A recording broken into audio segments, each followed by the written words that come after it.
Hello and welcome to Tech24. I'm Annelise Borges. Coming up, a mega launch for a mega project. Kim.com unveils his new file sharing service in a defiant move against US authorities. And in Test 24, we check out a smart fork that promises to help you monitor and track your eating habits.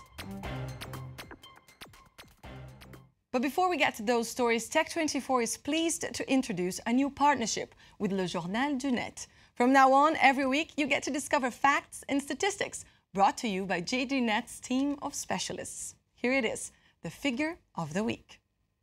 170 billion. That's the number of messages sent so far on Twitter since its launch in 2006. The company has given them all to the American Library of Congress, which is archiving most of the messages sent on the social network.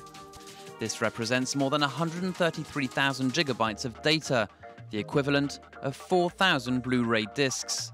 In just 1 year, the number of archived tweets each day has tripled to reach 400 million daily.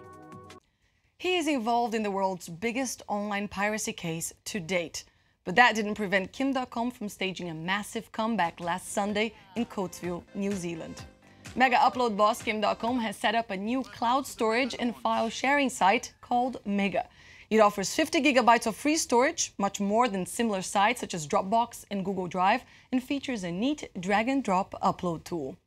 The difference this time is that the new web-based service uses user-generated encryptions, which should keep Kim.com safe from legal implications, because he and his company won't be able to see the content of the files being shared.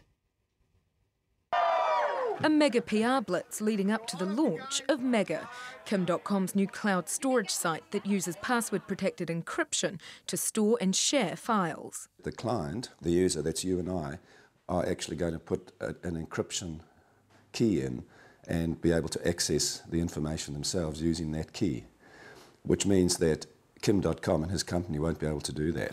And if he can't access that information, he can't be held responsible for it. He's taking a step back and he's saying, I don't need to know what you're doing and I don't want to know. That's up to you. So it's a very clever step because knowledge is the key ingredient in this. Without knowledge, he's okay.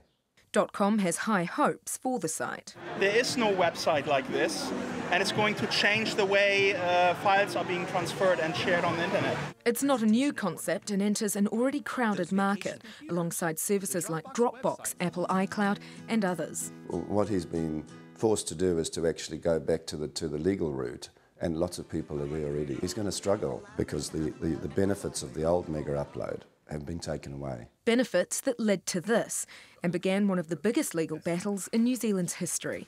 1 year on, .com still faces possible extradition to the United States, charged with piracy and money laundering. But the internet baron says he's committed to building his business here. We want to create New Zealand as a new hub for, cloud computing. So we'll be the first big site in the country opening internationally, and we hope that others will follow. A mega dream for the mega man.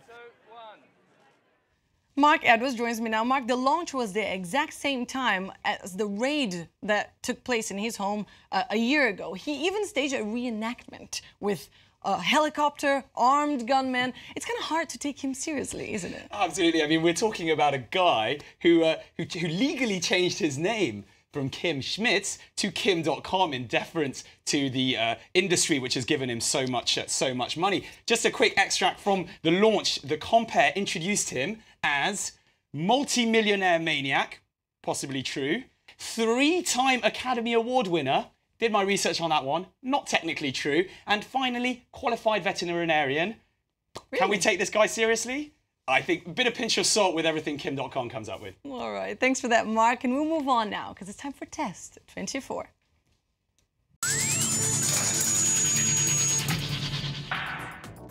Are you eating too fast? Eating fast can lead to poor digestion and weight gain. But don't worry, one of the big trends this year features products designed to help monitor and improve your health. Meet Happy Fork, an electronic fork that helps track your eating habits. The action of bringing food from your plate to your mouth is called a fork serving. The Happy Fork measures the amount of fork servings taken per minute and the intervals between them. This information is then uploaded via USB to your online dashboard for analysis. Happy Fork comes with a Happy Labs app plus a coaching program to help you improve your eating behavior. Mark, you tested the Happy Fork. My first question is, do you eat too fast? Well, it turns out, Annelies, that I think I probably do. I think I eat too slowly when I'm talking at dinner, and I talk a lot. And then when I'm not talking and just eating, I wolf it down. Got to be honest, when when we heard about this device compared to all the other ones at the CES, I thought to myself, this has got to be the ultimate first world accessory, so a first world problem, in terms of the fact that if you're eating too fast, eat more slowly. That's what I thought. But actually, it's very difficult to physically stop yourself from eating so fast. And this really is what the fork is able to do. If you ever just imagine this is your mouth, it vibrates. You feel it vibrate there? And you know, it will tell you every time you are eating too fast.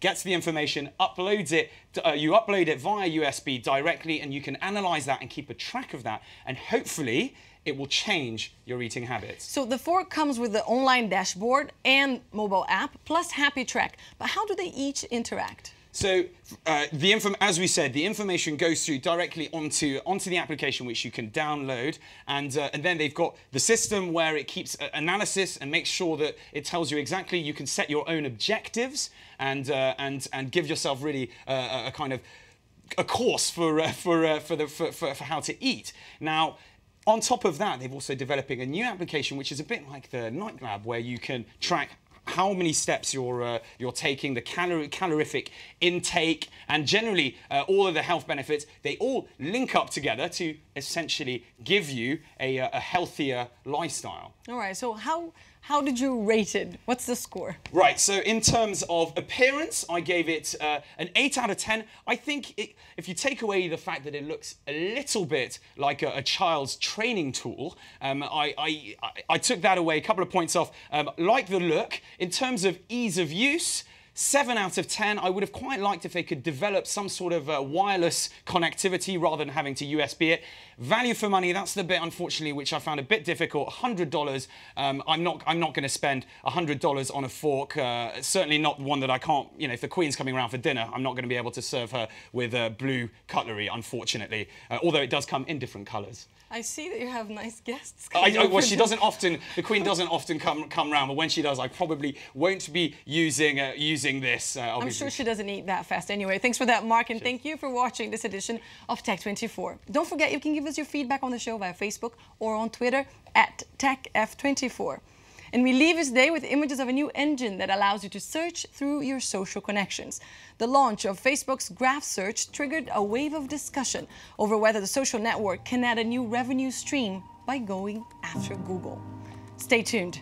I'll see you next week.